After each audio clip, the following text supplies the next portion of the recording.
Welcome to the Steroids Podcast with your host, Dan the Bodybuilder from Thailand. Boom! Boom!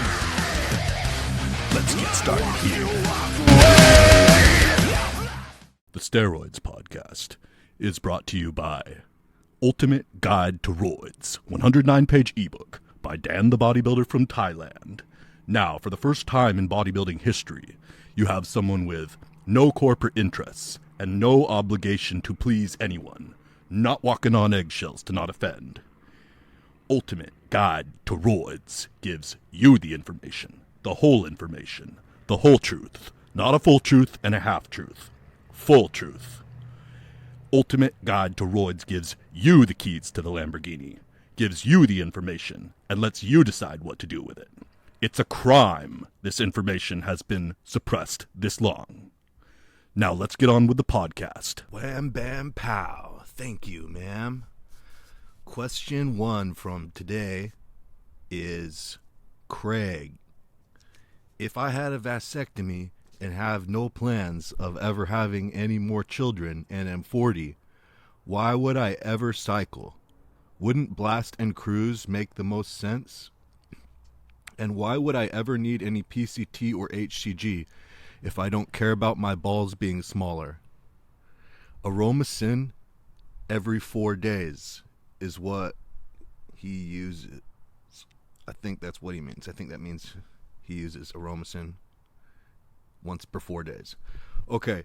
Yeah, I agree that it makes more sense to blast and cruise. I think that if you're going to use steroids and do more than like one cycle just to figure out what steroids are all about, because, you know, if you're really curious and you want to just figure out what it's all about, then yeah, do it and do a PCT afterwards, so you can, if you're curious, know what that is, what that experience is like.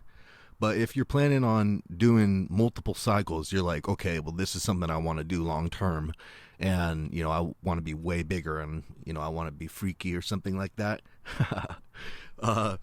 then, yeah, you probably shouldn't cycle. Like, I mean, the way that I do it personally is I do blast and cruising kind of mixed with just going off a bit sometimes. So, I mean, that's pretty much always the way that I've done it is, you know, I usually take TRT or do cycles, but I mean, for the most part, I usually do a cycle for like 3 or 4 months, and then I'll just stop taking everything for like maybe 5 weeks, maybe 10 weeks, and then after that, then I'll start up TRT and start doing TRT 250 milligrams per week for maybe another 4 weeks or another 8 weeks. And then I'll start a new steroid cycle. That's the way that I've been doing it for years. And then other guys just always stay on some cruise. Some people do the cruise with testosterone and Deca. Some people do it just with the testosterone. Some people even do it with tren. Like, usually that's a thing among IFBB pros, or just pro bodybuilders in general, is cruising on a little bit of Trenbolone. So it's going to be, I don't see why it would make sense at all to be doing PCT if you were planning on doing it long term. Because here's the thing about PCT, is that when you go off, you go backwards, okay? When you go off steroids, you go backwards. So if you are using steroids, trying to build something, trying to work up to something over many cycles and do it long term, it makes no sense to be going off and putting your body through some freaking recovery just so that you can turn it off again after the next cycle. That, like, literally makes zero sense. So, you know, since you're going to be going backwards, that's going to be hurting your progress anyways. So why not just spare your body having to go through the PCT drugs and the hormonal roller coaster, and just, you know, take a bit of time just stop taking everything altogether, or just take like a TRT dose, is what I think. I mean, I don't do those PCT things. And yeah, that's the reality of steroid use too, and that's the reason why a lot of guys do cruising, is because when you go off steroids, you go backwards. That's just the way it is. The same way that if you stop going to the gym, you go backwards. If you stop taking steroids, you go backwards. If you stop doing your diet, you go backwards. It's, that's just the way it is. So you stop taking them, and immediately you start having like a body recomposition where, you slowly, over a period of 1 month, 2 months, 3 months, 4 months, you put on a bit of fat and you lose muscle at the same time. And so the way to make that not happen, and not happen much at all, and still be able to take cycles, is to do what they call cruising, which is where you take a maintenance dose of steroids between heavy steroid use, so or just taking a cycle, moderate steroid use. But yeah, some guys cruise at a true TRT dose around between 125 to 250 milligrams per week. But then, like I said, some guys that are really big or they're really serious competitors, they're cruising on Test and Deca, or even Test and Tren and Deca, like all at the same time, which it's not much of a cruise, but it is compared to what their blasts are. Their blast would be their cycle, their big muscle building or contest prep cycle that they were doing. All right. And we have another question, and that is, will human growth hormone help to repair torn groin muscle? Okay. So human growth hormone helps speed up any kind of repair process that your body is already doing, and it does it really, really well. So, I mean, I took human growth hormone at 6 IUs per day, Norditropin, after my hernia surgery, and I was looking like basically very close to my best ever about 5 weeks after that surgery.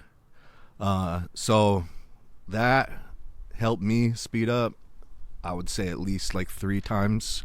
My recovery from that hernia surgery was like roughly 3 times as quick as a normal recovery would be, because of that 6 IUs per day of Norditropin. And I also took Anadrol 50 milligrams and 200 milligrams of primobolan and 400 milligrams of testosterone per week with that 6 IUs and Norditropin during those first couple weeks, or the first few weeks, 3 weeks or something after I had that hernia surgery. And yeah, those performance enhancing drugs really did help me recover from that surgery way faster than normal. So performance enhancing drugs used to be prescribed for that purpose back in the 60s and then the 50s, when they were experimenting, when the doctors were experimenting with all their different uses. It's definitely not popular for that today, but yeah, they make you recover from serious injuries, or like bone breakage, or getting surgery or whatever. They help you recover from that stuff faster, for sure, just in general, being on them. But as far as helping repair your torn groin muscle, what I'd say is that, like, is this a long-term injury, or is this something that happened recently? Because the way it works is, yeah, it's possible that over time, like over a period of months or years, it could help you repair, old injuries that have just been lingering around for years. But generally, it doesn't really seek out those kinds of things. You don't notice that, like, any kind of like seeking out old injuries effect from it. It's more like if you've got something that your body is already working on, then it makes it heal way, way faster. So that's why like NFL players are so dependent on this stuff, because they get hurt every single week when they play the game. They get hurt badly. and then they have to do it again the next week. And sometimes they don't even have that much time. They'll have like a Thursday night game or something, you know, so they'll have another game 4 or 5 days later, and that's like crazy stressful. Like, there is no way that you could take that kind of abuse that these guys take without having something to help you recover. And so what most of them do is use the growth hormone about 4 to 6 IUs before bed every night, and that helps them get better. It helps them recover between games. If they have, it speeds up. The main thing that growth hormone does, like better than building muscle, I mean, it changes your metabolism really, really well, and helps you to utilize carbs, proteins, and fat much more effectively for repair, growth, and development. But the real thing that it really shines at is strengthening the connective tissue of the body and the structural system of the body. It's really good at repairing bones quickly, repairing ligaments quickly, tendons quickly, those kind of structural support of the body. It targets those areas. So if you have an injury that your body is currently working on, just like the NFL players, you know, they get hurt and immediately they're on this stuff. You know, they would have some kind of injury that was an acute injury and need to use it. Then, you know, it helps you recover way faster. But as far as it seeking out injuries that your body doesn't seem to be working on, they're just old injuries that just have stayed around for years, that would be a stretch. That would be a stretch. It could help, and it probably should help over time, but I don't see it seeking it out and beginning a repair process that has failed to happen naturally. Okay, next question is from Baha Bum. Bought your book, Ultimate Guide to Roids, 109-page ebook by Dan the Bodybuilder from Thailand. And shit is gold. Been reading your blog for a while. Question: if I am determined to run 500 milligrams of testosterone per week as a first cycle, would 70 milligrams of propionate be roughly the equivalent of the typical 250 milligrams Enanthate every third day? I have taken your advice on propionate packing more of a punch to heart. Thanks. This guy's name was Daniel. I said the wrong name. This guy's name was Daniel, same as me. Baha Bum is the next question, so we'll be hearing from Baha Bum soon. Yeah, so I think you will be able to feel you'll be able to feel that difference with the propionate at 70 milligrams every day. The same as about 500 milligrams of testosterone per week. So that's going to be kind of hard to measure on your syringe. You'd have to measure the 0.7 mark, and it's usually kind of microscopic on a 0.7 milliliter. So it's up to you, though. And as far as you wondering if propionate is going to make a bigger difference to the way that you're going to feel mentally and also the way you're going to feel physically on your steroid cycle, yeah, it's a different experience to take propionate than it is to take enanthate or cypionate. Propionate is a different experience, all right? It might as well, you know, it feels like testosterone, but it might as well be called like turbo testosterone or something, right? Because per milligram, if you take the same milligrams of propionate or enanthate, the propionate's just better. Everyone who's used it knows it's true. So that's what I would go with. That's what I'd go with. Good job on deciding to go with the propionate. Everyday injections, though, is what you've got to do to get the really good effects from propionate. So if you don't do everyday injections, then it doesn't work quite the same, and it won't be. I have to take away my guarantee on it being better than enanthate. All right, next question is from Baha Bum. Now we're hearing from him. Dan, I'm 60 years old, 190 pounds, probably 13 to 15% body fat. Been on TRT for 10 years. 125 to 250 milligrams test Enanthate per week for TRT. Lifting since 16, intense at times, but he's also taken breaks. 2 years ago, he started doing a few mini blast cycles in addition to his TRT by upping the testosterone to 400 milligrams and adding primobolan and or masteron at 400 milligrams per week. He keeps cabergoline and AI, aromatase inhibitor anti-estrogen, on hand, but never seems to need them so far. He wants to try an 8-week cycle of testosterone enanthate, tren acetate 300 milligrams per week, and human growth hormone 4 IU per day for 4 weeks. Then go to testosterone 400 and primobolan 400 another 4 weeks. Just looking to recomposition to get that freaky look without putting on more weight. 190 at 5'7" is as heavy as he wants to be. Does this make sense? What's your take? Thanks. Old guy fighting the clock.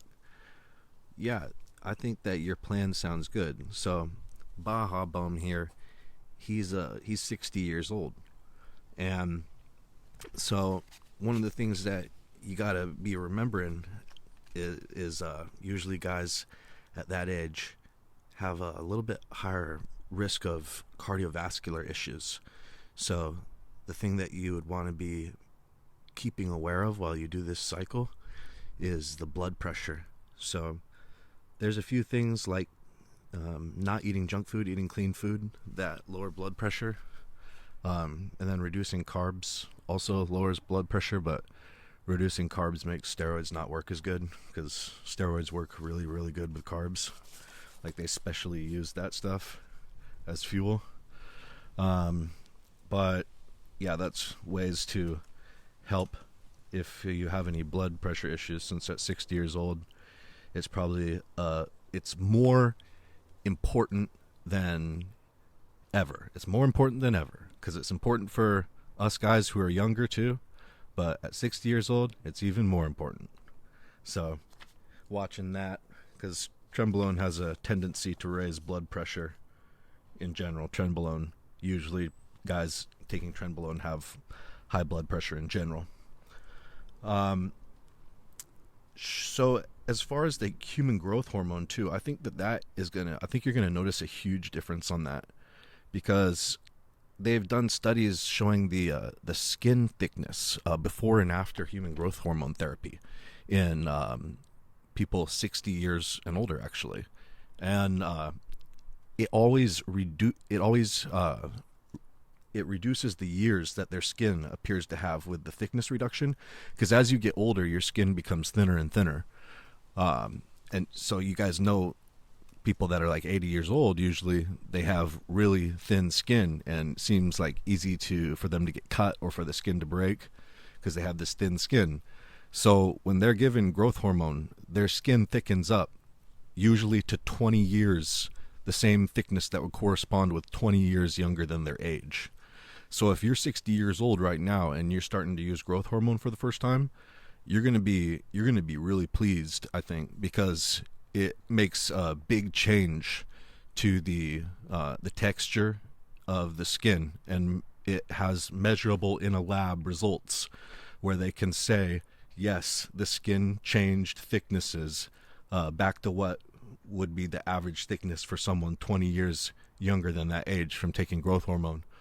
One of the things too is that as you get older, the body tends to store more fat right on the abdomen.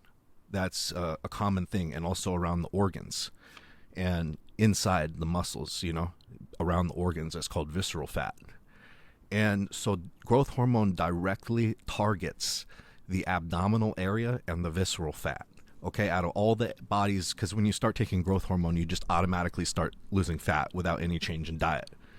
It starts recompositioning you. That's another thing that growth hormone has been shown to do in laboratory studies multiple times over and over again, is that The only thing you need to do, you don't need to start exercising, you don't need to start dieting.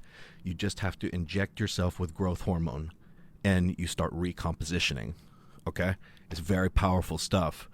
So, since it directly targets that area where your stomach is, and also you'll notice that, you know, a lot of guys as they get older, that midsection area tends to get bigger, and that's the reason. Like, you see mass kind of leaving other areas of the body and moving more towards the abdomen, and the reason for that is because of this tendency to accumulate visceral fat around the organs. So then it pushes out the muscle like girdle that is your abdominals, your sides, your obliques, and your back muscles, your lower back muscles, is that girdle that holds in that area that is your organs, all your organs, your digestive system inside, and that starts getting pushed out. That whole apparatus, that whole muscular area starts getting pushed out from visceral fat accumulation that is normal with an increase in age. But as I said, growth hormone directly targets burning that fat and burning abdominal fat more and before it starts burning the other fat in the body. Growth hormone also does spot reduction fat. So when you fat loss. So when you inject the growth hormone, if you like always do it on the right side of your stomach, then like the right side, you'll start being like, what the hell, the right side's getting like way leaner. It'll be like the left side would be like twice the skin fold thickness as the right side. So it's interesting. Some guys, I've known some funny stuff that guys have done where they've given themselves like 15 micro injections with human growth hormone all around their love handles or like the bottoms of their glutes before competitions. They'll get like tenths of an IU, and they'll be like dotting it all around where they want to burn a specific part of fat or get some more definition in that spot. It's pretty funny thing to watch. So yeah, it does have that spot reduction effect. So if you want to burn fat in a certain area, inject the growth hormone into that area, and it'll be more effective there.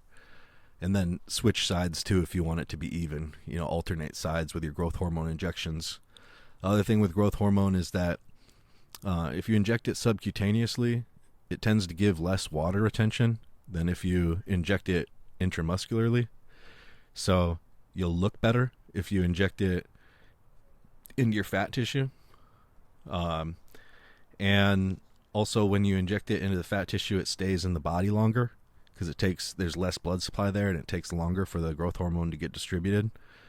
And so it lasts for about 12 hours after the injection.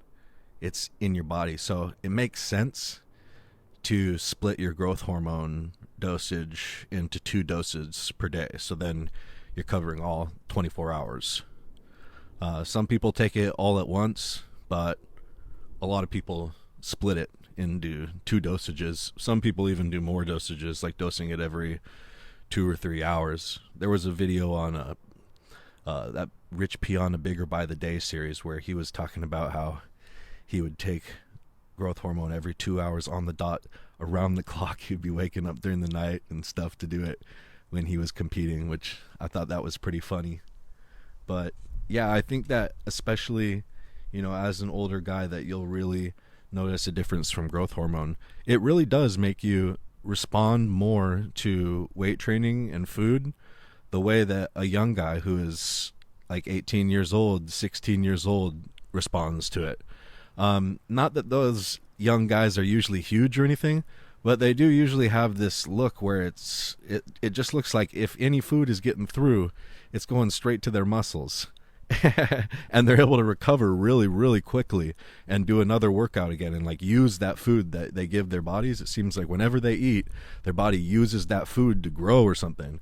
And you know, the reason for that is because those guys, though, when you're young, when you're growing and you're like 17 years old, you are producing like about 6 IUs, approximately 6 IUs per day of human growth hormone. And then by the time you're done with puberty, that's way off. That's like way, way down, you know, not even near that anymore. But yeah, I mean, growth hormone that's what makes your bones grow. That's the signal that makes it grow. So that's why when you're in puberty and you're growing, your skeleton is growing, you have these crazy growth hormone levels. And I mean, you see guys like transforming, like, well, you know, what is puberty? You know, puberty is when your growth hormone levels turn on and your testosterone turns on for the first time. And you always see these guys that hit puberty have these drastic changes in recomposition. Well, like, that's what happens when you start using steroids and growth hormone in their injectable versions. So, yeah, I think you're going to have a great cycle. I like the primobolan. I like the primobolan in there because any cycle with primobolan is a good cycle. Okay, next question. Niall asks, man, been listening to your podcast on YouTube every morning when I wake up first thing. Best hour of my day. Nice, man. Took your testosterone dosage into account. I've been underwhelmed by 500 milligrams of testosterone for a long time, so I upped it to 800 milligrams a week. Fucking hell. I've exploded in gains, and I'm only eating at maintenance. It's fucking nuts. Anyway, my supplier ran out of testosterone and Enanthate this week, so I picked up some Sustanon, and I'm going to be using this testosterone for the first time. I'm going to run it at 900 milligrams per week, 300 milligram injection, Monday, Wednesday, Friday. Should I see a noticeable difference going from testosterone and Enanthate 800 to 900 Sustanon? Yeah, you probably will notice a difference.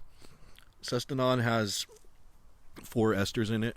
It's a 4 ester mix of testosterone, so it's per milliliter. It's usually 250 milligrams. And then it has, in the vial, mixed all together, testosterone propionate, testosterone phenylpropionate, testosterone isocaproate, and testosterone decanoate. Okay, so these are all esters, and esters have different release times of removing the ester from the testosterone molecule and then releasing the testosterone into the blood. So when you take a shot of Sustanon, you have 4 separate peaks in your bloodstream of testosterone levels, okay? Because there's 4 separate esters, and they all peak at a different individual time, okay? And the testosterone phenylpropionate and the testosterone propionate, both of those peak within a couple of hours, and then the isocaproate and the decanoate, they peak a little bit later, you know, the next couple days. But you'll generally feel it because of the propionate and the phenylpropionate. You'll generally feel that on the same day that you take it. So that's a difference, because usually with testosterone and Enanthate, you'll sort of feel that boost or feel something's different the day after you take the injection. But with the Sustanon, you feel something different the same day as you take the injection. So most people just prefer the more steady feeling of using a single ester testosterone. So, but some people do like Sustanon, and I've used it. You know, one thing that was cool was in Vietnam. I was in Saigon City, Vietnam, and I was walking around to some of the pharmacies there, seeing what they had. And they had Organon Deca 100 ampules. So Organon is a German company that they've been known because they've been making Deca Durabolin brand Deca since they were making it back when Arnold was using it, and they're still making it today. And it was in there, the authentic ones being sold over the counter in those pharmacies. It took a while. I had to walk around to quite a few different pharmacies in that downtown Saigon City. They call it Ho Chi Minh City now because ever since the communists took over in Vietnam, Ho Chi Minh, the communist leader, he renamed their capital, the Saigon. It's a historic city there. He renamed it Ho Chi Minh City. So, you know, one of the other weird things about Saigon and just Vietnam in general, and also this is the way it is in Laos too, is that these are all Southeast Asian countries, and they have, since they're communist governments, they're ruled by communists, they have the red flag, with the gold hammer and sickle. And so you see that communist flag waving everywhere. And it's a little bit, even though a lot of us kind of were just first coming around right at the end of communism in Russia, it's still, because it has kind of an ominous feeling to it, and people just don't know, it's not familiar. So when you're a Westerner and you see those communist flags flying around in Laos and Vietnam, it's a little bit like, ooh, gives me the creeps a little bit. But yeah, so they had Organon, Sustanon 250 in there too, and the Organon Deca 100 amps. And so the Sustanon 250, the original Sustanon, was made by Organon too. That's their brand name for that mix of 4 different esters of testosterone in the same vial. Their brand name is Sustanon. So, it's like trademarked. And so I picked some of that up, and I went back to my hotel and I took it. I took like 3 cc's, and I worked out the next day, and I had a crazy high blood pressure headache. It made me take on a bunch of water, and it was very, very strong. It only took one day like that, and I was super bloated up, and I had this really painful, throbbing high blood pressure headache. So I don't know if that really felt too great. Better just take 1 cc at a time. All right, next question is from Sarkis, and he asks, "Hey brother, just wanted to ask you a few questions regarding dosage for LGD-4033. Just snatched a bottle with your discount code. I'm thinking of running 5 milligrams first 4 weeks and 10 for weeks 5 to 8. Would you advise anything different? Also, been following you for years and trust your judgment. Didn't know where to buy LGD until I saw your review on your website, bodybuilderinthailand.com. Added that last part in there. So Sarkis, I think 5 milligrams is a little bit low.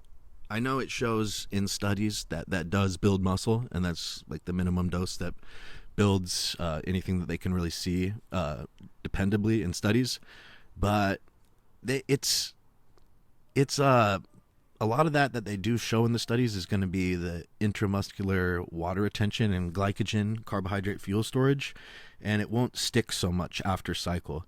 So if you up that up to 10 milligrams per day at a minimum, I think it's going to work a lot better to put on some hard muscle tissue and also deliver some good strength gains in the gym that you're going to keep those gains after you finish, and not kind of have them go away like a week after you stop taking it. Even if that means that you have to shorten the duration of your cycle, the length that you take it, I still think it would be better to take 10 milligrams per day than 5 milligrams per day. Up at 20 milligrams per day, I experimented with it. And at 20 milligrams per day, I would compare it to taking 1 cc of testosterone per week. It's, I've had other guys tell me that, like friends that I know in person, right? They didn't tell me this over the internet. This is actual guys that have used it and talked to me. Like one guy I know, he used 15 milligrams of LGD-4033 per day.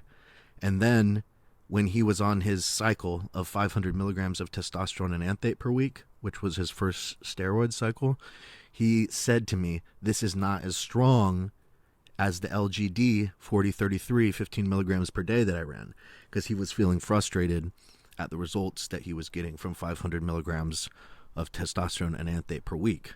So he felt that in his experience, the LGD-4033 at 15 milligrams per day was stronger than his 500 milligrams of testosterone per week, okay? But for me, and in my experience, I can't say this like it's exactly the same muscle building power as 250 milligrams per week, okay? But I thought it was in that range. To me, the LGD-4033 was at 20 milligrams per day, felt pretty similar to me to taking 1 cc of testosterone per week. All right, so that was some of the information with LGD. And that stuff isn't toxic either. It's not like liver toxic and stuff. So you can run that stuff. And man, like I'm saying, like LGD is pretty strong stuff. I can't really tell the difference between that and oral steroids, except for the fact that there's no toxicity from it. So I feel healthier and not as sick when I'm taking LGD-4033. I think it's really good stuff. I think S23 is a little bit stronger, and has more of a like whammo effect, but LGD seems to be, I'm not sure if it's better at muscle building or not, but it seems like it might actually be a little bit better at building actual muscle tissue. More, it has a testosterone effect. It has a testosterone like effect, the way it fills your body out too, the way it does like glycogen fuel storage in your muscle, and the way that it quickly, within a few days of starting it, makes you bigger. So it takes like between like 3 to 5 days of taking it, and you get a cosmetic effect from taking LGD-4033, where your muscles swell up and they're just bigger all the time. So, pretty interesting stuff. Next question. Ryan asks, are there any antibiotics you recommend keeping on hand for an intramuscular or subcutaneous infection from injections? Yeah, doxycycline is, I remember in Colombia, I kept on going to their pharmacies and asking doxycycline. And that one is like the pill form antibiotic of choice to deal with soft tissue infections. So that one's a good one to have if you're worried about that, to have that. He also asks, is 1,400 milligrams to 2,800 milligrams of Trenbolone and 2,500 milligrams of testosterone per week an average dosage for an IFBB men's physique competitor, or were you talking about only IFBB bodybuilders? No, I'm only talking about, when I'm talking about dosages that high, I'm only talking that's the dosages that super heavyweight bodybuilders use, okay? Like total freaks. Because it takes freaky drug abuse to look like a total freak. It's not rocket science. It's that's the way it is. All this stuff that you do with the bodybuilding and how far you take it, and when people say things like, well, maybe he just wasn't willing to do what it takes to be that big and stuff like that. Like, what they mean when they say that, and what people who are in the know or who have been there and done that know that what they mean when they say that is, you have to be, he didn't have what it was, he wasn't willing to take the drugs, the amount of insane drugs that it takes to look like that. So that's an unfortunate truth about bodybuilding, and it's very embarrassing for those guys to have to admit to something, doing something like that. So that's why it's not talked about. It's dangerous. It's a liability. Someone could get hurt if they copied it. And, it's not flattering. It's not flattering because it's like, wow, the drugs are really a huge part of what you're doing. And it's like, damn right. The drugs are, look at this freak. Okay? Look at this freak. That's not natural, okay? Obviously, the drugs are a huge part of what they're doing, okay? Look with your own eyes and just be natural. Like, look, use your freaking brain and look with your eyes and, trust what your gut feeling and your brain tells you the freaking moment you set eyes on those guys, okay? So, and no, that it's just for super heavyweight bodybuilders with those extreme megadoses. Men's physique competitors are not taking those extreme megadoses of steroids. Men's physique competitors, remember when I talked to you guys about like what is the average total dosage of milligrams of steroids, all the steroids someone is taking, the different steroids that someone's taking at the same time, totaled up and put all together. What is the average dosage of guys in the gym that go to the gym. When you see guys, they're like jacked as fuck. Okay, the dosage for that is 1,000 milligrams to 2,000 milligrams per week. Okay, most every guy that you see who fits that description is using something between 1,000 milligrams and 2,000 milligrams total of steroids per week. Not testosterone, but just total steroids. All the steroids that they're using put together equaling somewhere between 1 to 2,000 milligrams per week. This is like a rule that you will see. The more that you meet people in real life and talk to them, you will start seeing this pattern. And, you know, when you see these guys who are jacked, you know, and you want to know, you know, what does it take to do that? Well, you know, generally a good starting place is between 1,000 milligrams to 2,000 milligrams per week of steroids. Okay. It's a pretty easy question. You do that, and you do the training, and you do the diet right, and you know, you fiddle around a bit, swapping some stuff out and swapping some stuff in, and you're gonna get like those guys too. Eventually, that's what it takes to be like that. And then you talk about, well, what does it take to be like these mega freaks that are you know, like super heavyweight bodybuilders? You know, that takes quite a different thing. Okay, so if you think 1 to 2,000 milligrams of total steroids per week sounds like a lot, well, you got another thing coming. If you think that, you know, the super heavyweight bodybuilders are using the same thing that the guys who are you know, super jacked in your gym look like. Okay, so it's a much different ball game, and there's diminishing returns. There's a lot of diminishing returns after you get to about 1,000 milligrams of steroids per week. That's where they work the best, they work the best, and they're like at full throttle with the minimal effect on your health. And then as you keep on like pushing the dosage up, it's like they exponentially do less and less as you keep increasing the dosages from there, and they also exponentially start giving you more and more side effects and making it like really stressful and like intolerable, not enjoyable to use them. Okay, next question. Jack says, I will be 220 pounds at 6% once cut. Real 6%. 1.5 grams testosterone enanthate per week. Sustanon. Okay, 1.5. He will be using 1.5 grams of testosterone or Sustanon per week. 6 IU of human growth hormone every day. 50 IU of Lantus every day. That's insulin. Plus 3 weeks of 100 milligrams Anadrol. Plus 50 milligrams Winstrol.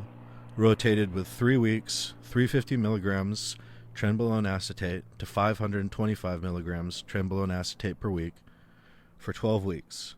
Will it be enough to reach 240 pounds at 10% body fat? So a 20-pound muscle increase, or like 15 pounds. And there's a time limit on that too, for 12 weeks. Yeah, for 12 weeks. Yeah. So you're talking about building a little bit more than a pound per week. And you guys, I'm sure that a lot of you guys just now heard me say that cycle, and it was really big and really long. But you know what? This guy has ambitions to look like a total freak, okay? He's already 220 pounds, 6% body fat, okay? And he's looking to move up to 240 pounds, 10% body fat, which is a total freak, okay? Guys on the Mr. Olympia, you know, they're not that much bigger than that. So he's looking to be a total freak. And you have this long ass list of steroids and performance enhancing drugs that he puts together, okay? Well, you know, when I've looked my freakiest, go look at the cycle descriptions that I've written on that. Like go look at my Instagram posts on Instagram.com/bodybuilder in Thailand, at bodybuilder in Thailand on Instagram. And I've written down some of my cycles underneath the pictures. And so that it'll show the picture, and then it will show the cycle, what I use underneath that. And it'll be a long ass list of drugs, you know, with like dosages like this guy, you know. he said, 1.5 grams of test or something. Yeah, mine will be like 1,000 milligrams of testosterone and 1,000 milligrams of primobolan or something.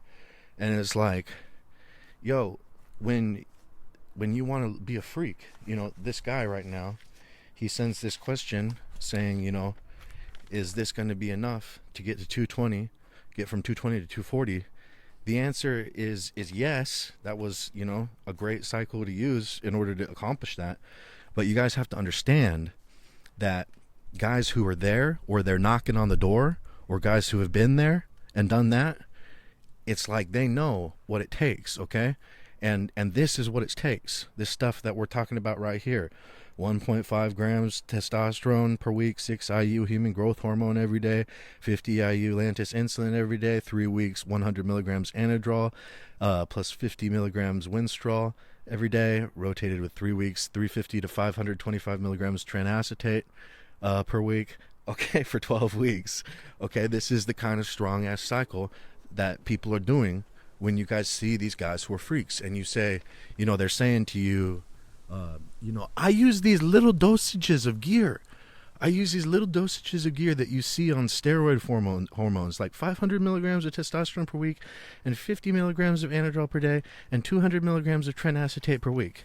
And it's like, no, you don't. No, you don't. That is a lie, okay?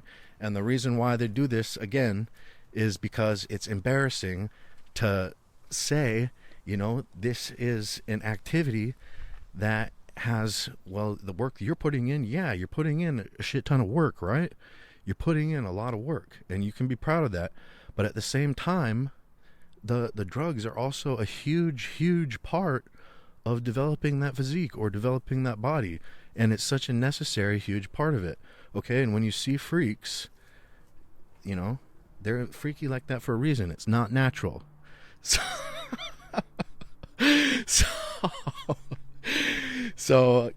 that's my spiel. Jax, that sounds like an excellent cycle, bro, for your goals. That sounds like an excellent cycle for your goals. All right, next question. Next question is Vintage Black, and he asks, would hypersensitivity to recreational drugs have any correlation to performance enhancers?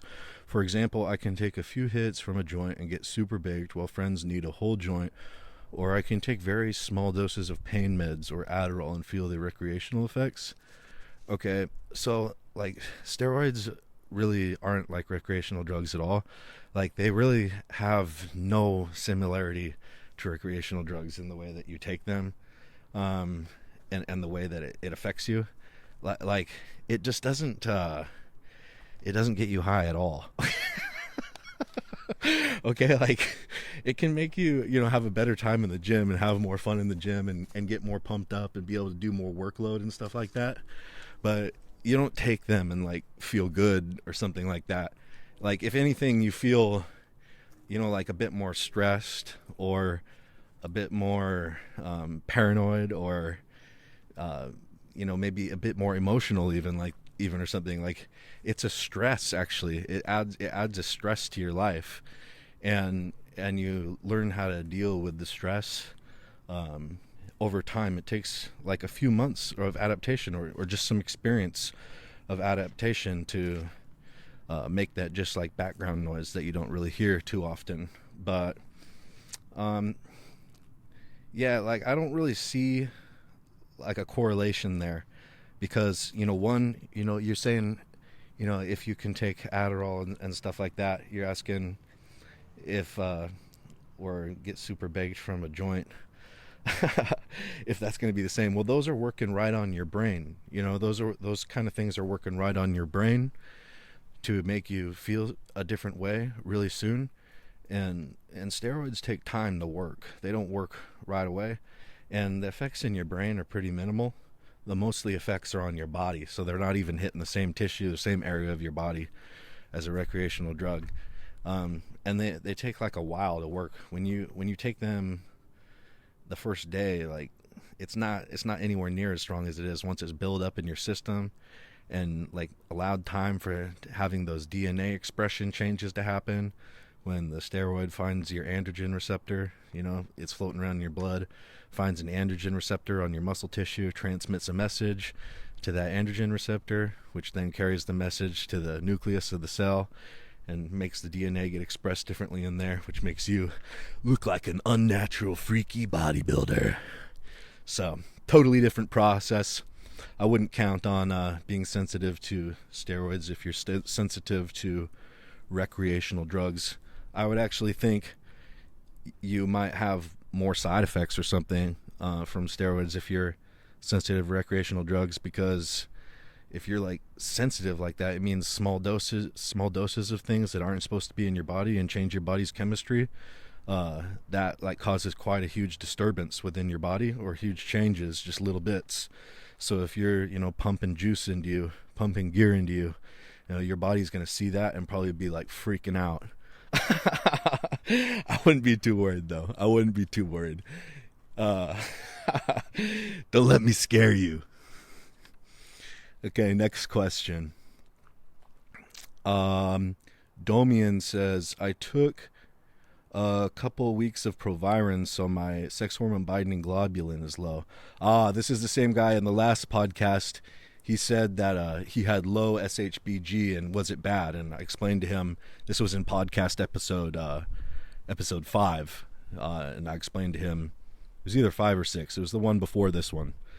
And I explained to him that no, that'll make his testosterone work better, having low sex hormone binding globulin. So he asks, does metformin make you sluggish? So there's a lot of misinformation about metformin out there.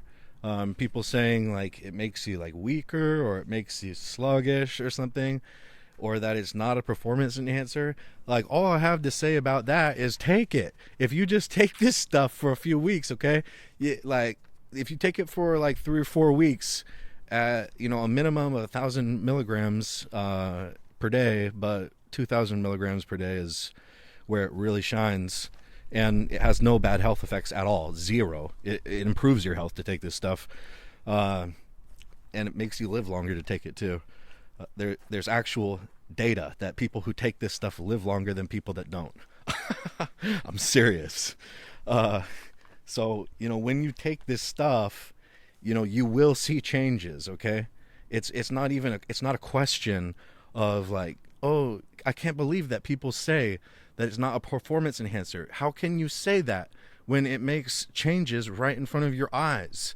That's like saying like, oh, 50 milligrams of Anadrol per day is not a performance enhancer. And I'm like, what the heck? Take the tablet and see the effects. And it's like right there in front of our eyes for all of us to see. You're denying reality or something. That's the way that I think of this. When people say, metformin is not a performance enhancer, I'm like, what are you talking about? It doesn't make any sense to me. It actually blows my mind. I'm like, because it seems like they believe what they're saying, and I can't tell if they're just lying through their teeth or what. It's really an odd phenomenon. But mind you, people are using this stuff. Okay, most pro bodybuilders are on metformin. Okay, just to let you know that even though you have all these people saying this and like, oh, it decreases IGF-1. Okay, well, just to let you know, whether you like it or not, most pro bodybuilders are on metformin, and that is a fact. All right, next question. Jordan says, what SARMs do you like best? I'm thinking about running RAD 140 with a TRT dose of test and maybe GW. I've never used RAD 140, but I hear a lot of people are interested in it. I've used Ostarine, S23, and LGD-4033, and all of them build muscle, and all of them work exactly like pro hormones or like designer steroids or something, like the stuff that they used to sell in GNC or whatever before it got banned. And like they're strong. It's like I said, they're strong, like milligram per milligram, like S23, and I mean even Ostarine, but I think S23 is definitely the strongest for me. That seems to be the one where it really pow on the first day. I feel it.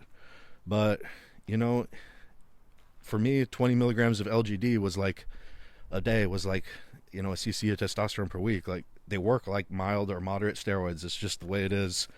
So, if you are disappointed that pro hormones are banned, then SARMs is the way to go. Read my reviews of SARMs on bodybuilder-in-Thailand.com.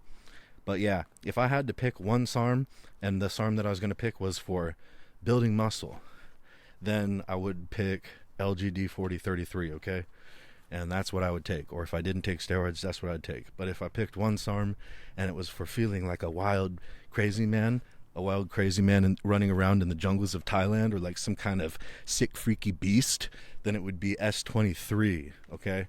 Because that stuff affects my mind. It goes straight to my brain, and I start having big emotional outbursts starting on the first day that I take it, sweating like an animal in the gym, and it's good stuff.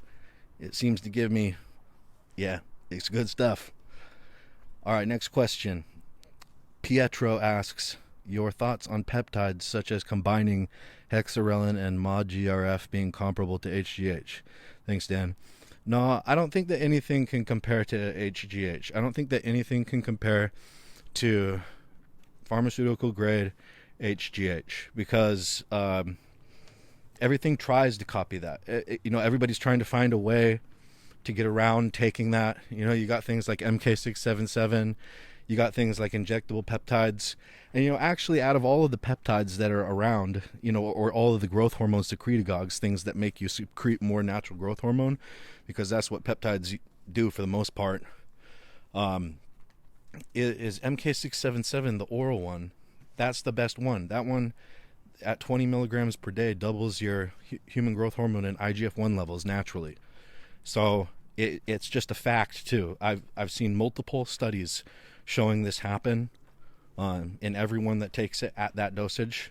I think it's 25 milligrams per day. In the studies, it was either 20 or 25 milligrams per day, and I think it was 25, okay? And it doubles, when you do that, it doubles your human growth hormone and IGF-1 levels. And I mean, that's pretty good. I think that works better than any of the injectable peptides. But yeah, the thing with all that stuff is that none of it, not even the MK677, can even, the only thing that any of that stuff, peptides, MK677, etc., can do is just kiss injectable human pharmaceutical grade growth hormone's ass, okay? That's all it can do. It's just give its ass a little kiss, because it is so inferior, okay? Injectable pharmaceutical grade human growth hormone is the shit. Other than testosterone, it's the best drug in bodybuilding, and there's no replacement for it. Just like there's no replacement for testosterone. This is a fact of life. It's a bioidentical hormone. These hormones that they can make into drugs, and you can inject them, okay? But they're natural hormones, like natural testosterone, but you can inject it, or natural human growth hormone, but you can inject it. They're natural to your body, and your body knows exactly what to do with them. When they go in there, the effects are insane when you dose them at high dosages. High dosage testosterone, high dosage human growth hormone, that's basically everything you need. That's basically everything you need to do anything you want with your body. All right. And I mean, can you say that for peptides? I mean, absolutely not. Absolutely not. Next question is, Jasu asks, love the book Ultimate Guide to Roids, 109-page ebook by Dan the Bodybuilder from Thailand. I always revert back to it if I ever forget something I need answered. So, let's say doing a cycle of 400 Trenbolone per week, 600 milligrams testosterone for 12 weeks. Anadrol 50 milligrams per day first 4 weeks. Should I introduce Anadrol to 100 milligrams at week 8 to 12 because I notice I stopped making gains on most cycles at week 8? Says, wondering if I should start upping doses toward the end to keep making steady gains. I probably would. I mean, I'm like you. Like, if I'm going to be on steroids, I'm on steroids for a reason. And that is to make changes, meaningful changes to my muscle mass and my appearance. So if, they're not working, then I would change something. And so you said that, after 8 weeks and the last 4 weeks, you usually stop making gains. I definitely think that, putting Anadrol at 100 milligrams per day would make you have more gains rather than 50 milligrams per day. I actually think that the full character of Anadrol comes out at 100 milligrams per day. Like, 50 milligrams is good. 100 milligrams is great. 150 milligrams is too much. Starts making you feel sick. So 100 milligrams per day of Anadrol is freaking sweet. It's freaking awesome. Get super strong, look bigger, look harder, muscles bulging against the skin more, and not bloated unless you're weird. Unless you're weird and you have some kind of problems with Anadrol stimulating your progesterone or estrogen receptors. But for most people, it does not do that. And you don't need to take any more AI, no extra anti-estrogen with Anadrol, because it doesn't convert into estrogen. It stays Anadrol in your body. And it's great. It's one of the most awesome drugs in bodybuilding. It puts on, even so, 100 milligrams of Anadrol per day, that's only like as toxic to your body, anecdotally, okay? This is anecdotal, as 50 milligrams of D-bol per day. Like, milligram per milligram, by the way, D-bol is way stronger than Anadrol. It's roughly twice as strong. 25 milligrams of D-bol per day, yeah, it's about as strong as 50 milligrams of Anadrol per day in its muscle building power. But D-bol is more of a mess. There's more side effects. There's more estrogen issue. Rather, with Anadrol, there's usually no estrogen issue. And it can just be kind of more of a mess, like more high blood pressure and things like that. So Anadrol is more user-friendly and easy to use without troubleshooting, without having to do troubleshooting during your cycle. And it's also one of the favorite drugs. I mean, D-bol is too, okay? The two favorite drugs of most powerlifters are D-bol, Deca, testosterone, and Anadrol. Those 4 drugs right there, those are the powerlifter drugs that the powerlifters make use of the most. The guys who are powerlifters and strong men, everybody knows that those guys are using steroids and performance-enhancing drugs, okay? Well, the ones that they rely on for their sport is D-bol, Anadrol, testosterone, and Deca. All right.